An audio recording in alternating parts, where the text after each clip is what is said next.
पैसा आया। अब उसमें तो ऐसा है कि मौजूदा एमएलए बोल रहे हैं कि मेरे पास नहीं आया, दूसरे जो 162 रोड से आसिफ भाई आ रहे वो बोल रहे मेरे पास नहीं आया, तीसरे तो हम थे 3 नंबर पे, हमारे पास भी नहीं आया। तो फिर आया किसके पास? सवाल ये नहीं था, सवाल ये था, मैं इससे पहले भी बोला कि लिस्ट के साथ वहां बोलना चाहिए था कि किन लोगों के अकाउंट में आया। जो 11 लोगों के अकाउंट में पैसा आया उनके नाम लेना चाहिए था, वो मुस्लिम लोग नहीं थे।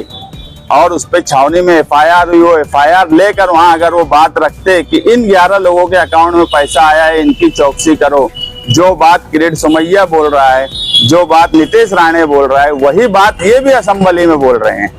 इनकी बात में और उनकी बात में कोई फर्क नहीं है। फर्क मैं जब मानता जब छावनी की एफआईआर लेकर वो असेंबली में बोलते कि ये 11 लोगों की चौकसी करो जिनके अकाउंट में पैसा आया है, उसमें एक भी मुस्लिम नहीं है, तो फिर ये और जिहाद कैसे हुआ? इसको बोला जाता है स्टडी करके कोई बात करना। मैं पहले ही बोला, ना उनको मराठी आती है, ना उनको अंग्रेजी आती है, उनको ना बजट समझता है, उनको ना एफआईआर समझती है। 120 भी कलम को हर वक्त बोलते हैं कि देशद्रोही कलम है। 120 भी बच्चा मालेगांव का बोलेगा कि वो प्लानिंग की दफा है। हर वक्त देशद्रोही की कलम, देशद्रोही की। तो वो बताना क्या चाहते कि मालेगांव शहर में देशद्रोही है? अगर इस तरह की बात एमएलए जैसा आदमी बोलेगा तो डिपार्टमेंट और सरकार में बैठे हुए लोग हंसेंगे कि जिस आदमी को कलम की डिफिनेशन नहीं समझती वो आदमी मालेगांव शहर की नुमाइंदगी कर रहा है।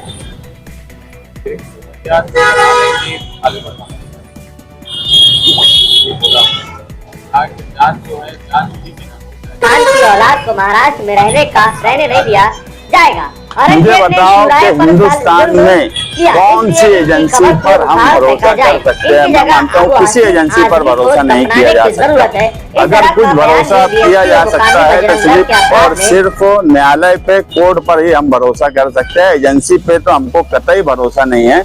हमने दिल्ली फसाद में उमर खालिद को भी देखा है।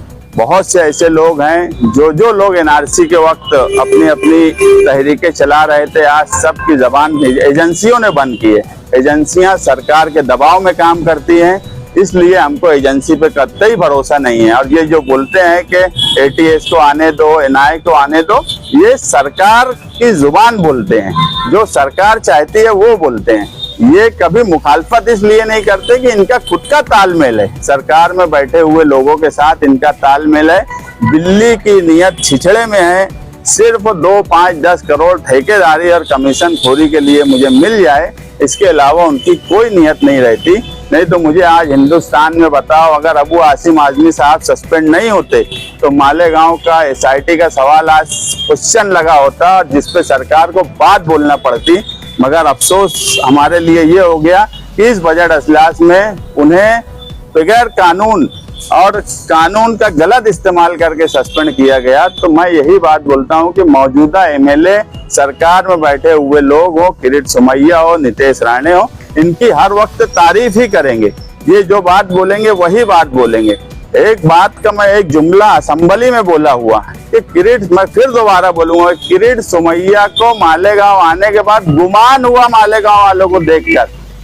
तो ये उसी की जबान बोली जा रही है ताकि डिपार्टमेंट को भी ये लगे कि यार बात कुछ ना कुछ है, इसीलिए गुमान हुआ। गुमान होना, गुमान लफ्ज जो है ये असेंबली में बोलने वाला लफ्ज नहीं था। ये चापलूसी किरीट सोमैया ही कर रहे थे। और मैं ये बात मानता हूँ कि ये कहीं ना कहीं इनका आपस में तालमेल है। इनको बजट और कुछ न कुछ की कोशिश में कमीशन खोरी और ठेकेदारी के लिए ये उनकी चापलूसी हर वक्त करते रहे और आगे भी करते रहेंगे।